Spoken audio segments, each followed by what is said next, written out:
Hi, I'm Megan. And I'm Rob. You're watching Lists of 13. Here you'll find lists of various topics, all in sets of 13. If you have tristodectophobia, an irrational fear of the number 13, this video may not be for you. Otherwise, enjoy the list.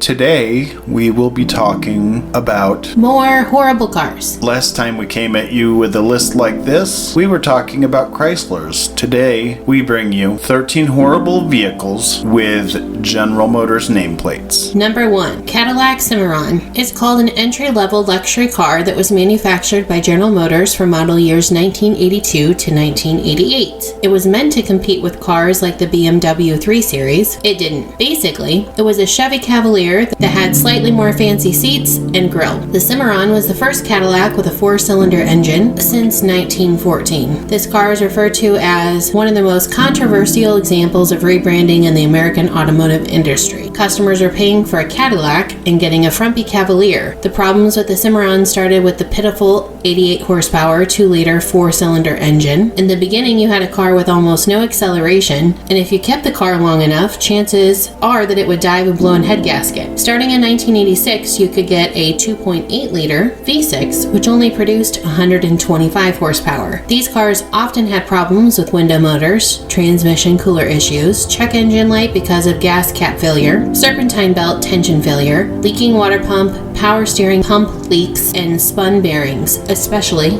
with the V6. Sounds like no fun at all, really. It kind of just sounds like a shined up turd, really. Well, that's pretty much what the Cavalier was, so the fact you were paying like twice as much as a Cavalier for a Cavalier, kind of crazy. It's like a turd with a Cadillac plate on it. Yeah, pretty much. Number 2, the GM X body. That would be the Buick Skylark, Chevy Citation, Oldsmobile, and Pontiac Phoenix. GM's X car family provided a masterclass in how not to engineer, build, or handle defects for brand new automobiles. GM acquired a number of front-wheel drive Lancia that were purchased and reverse engineered. Lancia became part of Fiat in 1969, which means that they're owned by a company that is normally not seen as a company with reliable cars. They were recalled no less than 9 times by the NHTSA, a record that has never been broken. Body arms came loose and damaged the fuel and brake lines. Steering racks detached. Transmission hoses failed and caught fire. Front springs became unseated. And worst of all, rear brakes would lock up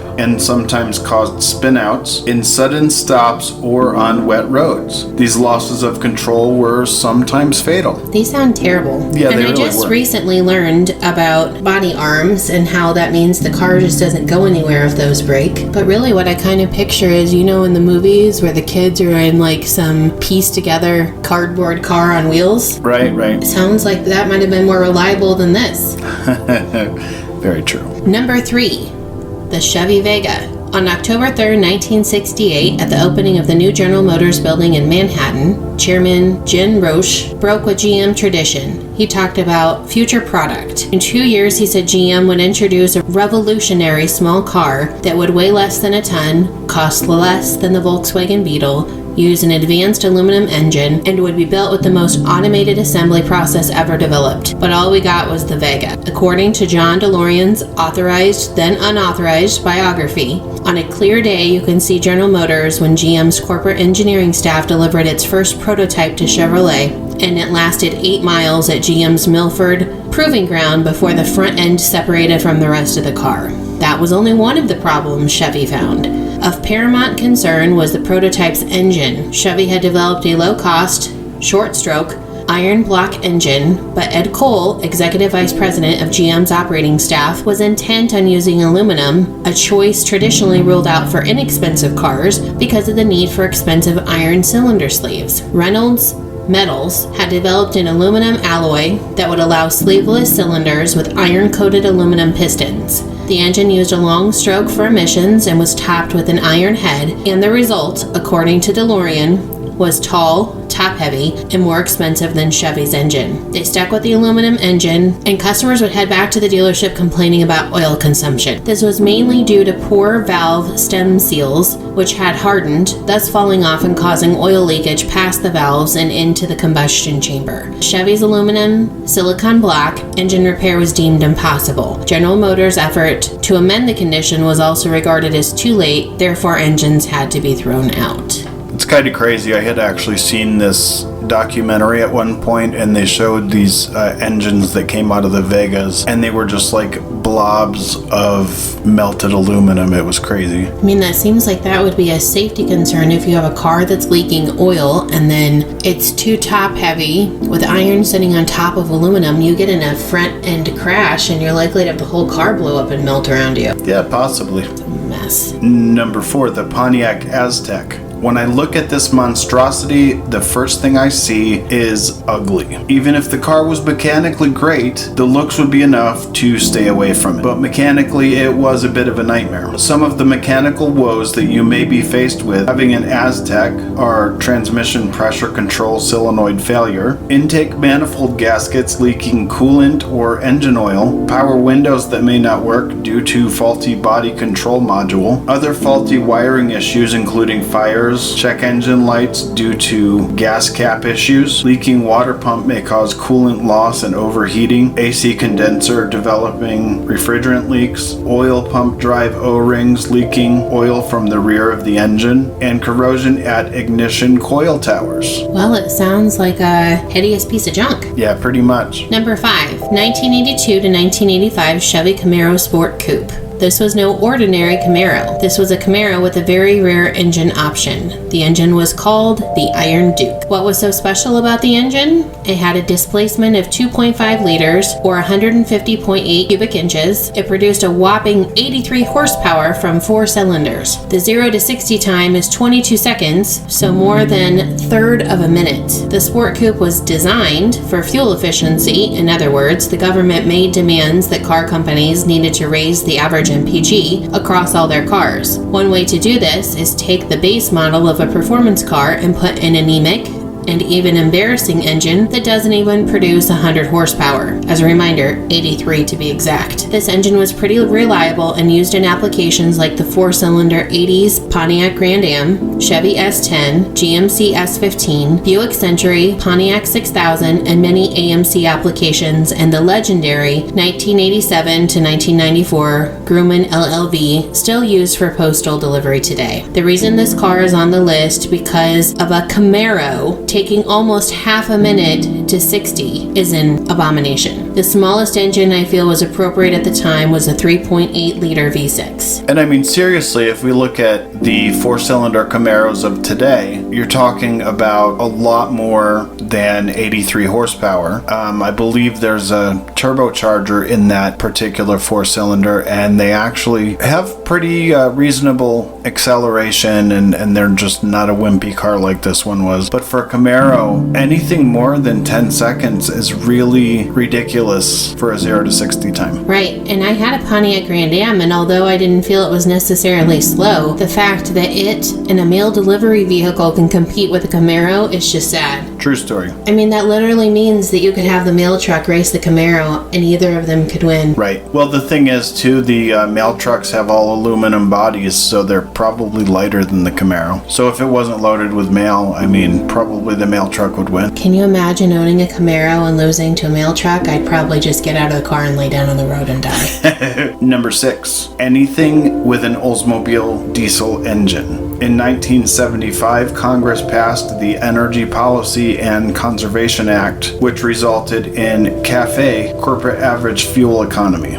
Diesels would definitely raise the company's miles per gallon. If you want to make an awesome diesel engine, the way not to do it is to take a gasoline engine and tweak it a little bit to burn diesel. However, this is exactly what Oldsmobile did. It meant tooling the legendary 350 cubic inch gasoline engine so it could work for diesel as well. They also produced 2 4.3 liter diesel engines. One was a V8 and the other was a V6. However, there is a saying in the auto manufacturing world. I can do it fast, good, or cheap. Pick two. The start of the Oldsmobile Diesel was fast and cheap, but it was not good. Some of the issues these cars were known for were the fact that the head bolt design and pattern was unchanged on the 5.7 liter diesel, made engines literally rattle apart, since the compression of the diesel engine was 3 times that of the gas engine. Typically, diesel engines have more and stronger head bolts to compensate for the diesel's higher cylinder pressure. The insufficient head bolts stretched or broke and led to head gasket failures. Once the head gasket was breached, coolant leaked into the cylinders, and because the clearances in a diesel engine are so tight, inevitably this would lead to hydrolock and severe engine damage. Cost reduction choices led to omit a water separator from the fuel system. During that time period, water-contaminated diesel was quite common, and high-quality diesel systems then and now include a device that removes water from the fuel. This is important because diesel systems are highly susceptible to rust and any corrosive elements. Without the water separator, corrosion was common in the Olds diesel injection pumps, fuel lines, and injectors, and that caused failed injection pumps and other maladies. Many owners dumped anhydrous alcohol, also known as dry gas, into their fuel tanks to alleviate the water problem. Dry gas chemically bonds with water and puts it back into the gasoline solution, which allows it to pass through an engine without issue. But in the Olds diesel, dry gas also ate the fuel pump seals and other delicate components. There were many more problems with these diesel engines, but this is enough. They kind of sound like a nightmare, I'm just saying. Yeah, especially considering that was many items and still wasn't the fullest of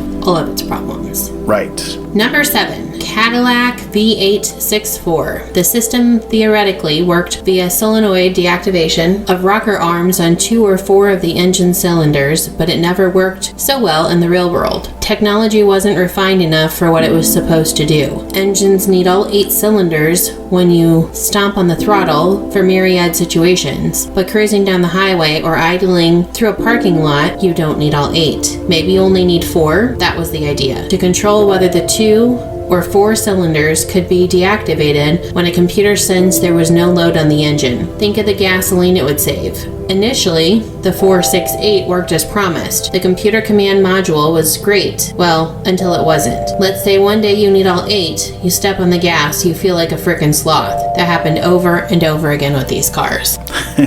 Frickin' sloth. But yeah, I actually have a friend who his dad had one of these. Luckily, he was a mechanic, so he could disable the thing and it was just a V8 all the time. And that was a really cool car, but he worked on a lot of other people's cars that had the deactivation and, they're just junk. And then the later North Star engines, they did the same thing. Also Cadillac, also cylinder deactivation, and it just was ridiculous. I mean, in theory, it sounds really good, especially like in today's world with current gas prices. If you could only use 4 versus 8 cylinders and save yourself some fuel cost, that would be great. But not if it means that you're just getting ready to slam on the gas and you go like a turtle. Right. Or shall I say a sloth. Number 8, the Chevy SSR. There's a lot of words that can be used to describe this vehicle. A lot of them probably wouldn't be appropriate for this channel, so I will say ridiculous. As a truck, it's really not capable at all. It has this little itty-bitty box on the back that won't really hold or haul much at all. As a sports car, it wasn't capable either. The original engine had a 0 to 60 time of almost 8 seconds, and the quarter mile took 16 seconds, and the top speed was not even 90 miles an hour. Some of the biggest problems with this vehicle were electrical,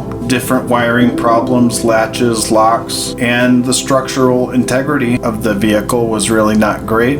It also had a lot of issues with cooling systems. Sounds like a gem. I don't think so, but okay. Number 9, 1988 to 1994 Pontiac Le Mans. In the 60s, this car started out as a muscle car. In the 80s, it was a Daewoo hatchback. So first of all, the name of this car was a huge insult to its heritage. It was designed by Germany's Opel, built built by Korea's Daewoo. These cars commonly leaked and burned oil. They had bad transmissions that broke easily, and many front suspension and steering components regularly failed. One of my mom's friends had one of these cars, and it was really kind of a joke. Number 10, the Saturn Ion. Saturn used to be a different kind of car company, a different kind of car. Then they became just like the rest of GM, and then they died. There were some nice cars in the early 90s. The Ion was introduced in 2002 as a 2003 model year to replace the Saturn S series, which is funny enough where the good cars came from. This car was based on General Motors' Delta platform, which was designed by Opel in Germany. Some of the other cars built on this platform were the Chevrolet Cobalt, Chevy HHR, and Pontiac G5, which could have reasonably also been on this list. The common issues with this car were power steering failure, ignition module coil failure, and check engine light due to gas cap issues. Lastly, the IIHS side impact crash test score was rated as poor, and having poor test scores in any crash test, not a good thing. Nope. Number 11, Buick Terrazza, Chevy Uplander, Pontiac Montana, SB6, and Saturn Relay. The Chevy Uplander was designed to replace the Chevy Venture, but it looked more truck or SUV-like, making it also acceptable to replace the Chevy Astro. GM designed the other brand variations of this vehicle to fit the character of the brand. For instance, the Buick was more luxurious than the others. Many of these vans are prone to check engine light due to gas cap issue, corrosion of the fuel tank harness, high pressure power steering hose leaking fluid. The transmission had been reported to slip, be hard to shift into gear, pop out of gear, and even fail completely, needing to be replaced. The electric sliding door has also been known to open suddenly for no reason, even as the van is driving. Crying out loud, I hope that your family's buckled in. If the door is just going to open, what if your dog rolls out of the car? Like, ridiculousness. Yeah, that was some scary times, those vans. Number 12, the Chevy Aveo. GM Daewoo introduced the Daewoo Kalos in September 2002 based on the then new T200 platform, replacing the Daewoo Lanos on the T100 platform. Under development before Daewoo's bankruptcy, the Kalos was the company's first new model introduction following the subsequent takeover by General Motors. Manufacture of the Kalos began in early March 2002, with pre-production prototypes shown at the Geneva Auto Show in April 2002. The nameplate Kalos derives from the Greek word kalos for beautiful and good. In other words, Daewoo went out of business because they didn't make good cars. GM took the failed company over. They took the last car Daewoo designed and rebadged it as the Chevy Aveo in the United States. There were many serious problems with this car. The engine would regularly leak and burn oil. This could result in quarts of oil per month, and the oil light would not always come on when it should. The cooling system would often fail, causing the engine to overheat. Blown head gaskets are very common in these cars. Electrical systems would sometimes malfunction and even melt or catch fire. Lastly, the transmissions would often fail. Well, I mean, you took a lemon car company and you rebadged it and made a new lemon. That's right, exactly. And number 13, Buick Encore. A good word to describe this car would be ugly. Another would be unreliable. You could also call it underwhelming. Problems with this crossover include slow acceleration, a large number of electrical glitches, airbags not deploying during an accident, deploying when they're not supposed to, braking system failures, and even engine fires. I personally think these cars look like pregnant roller skates, and I really despise how they look. I think they're just ridiculous. And the people that choose to drive these, it's almost like karma is paying them back for having such an ugly car. And I mean, it's really not my opinion what other people drive. I can think they're ugly. Maybe somebody out there must like it. There's several of them on the road. But you would think that you wouldn't, buy a death trap. True story. We hope you enjoyed our list of 13 horrible vehicles with General Motors nameplates. If you have one of these vehicles, tell us about your experience, or let us know which one was the biggest surprise to you.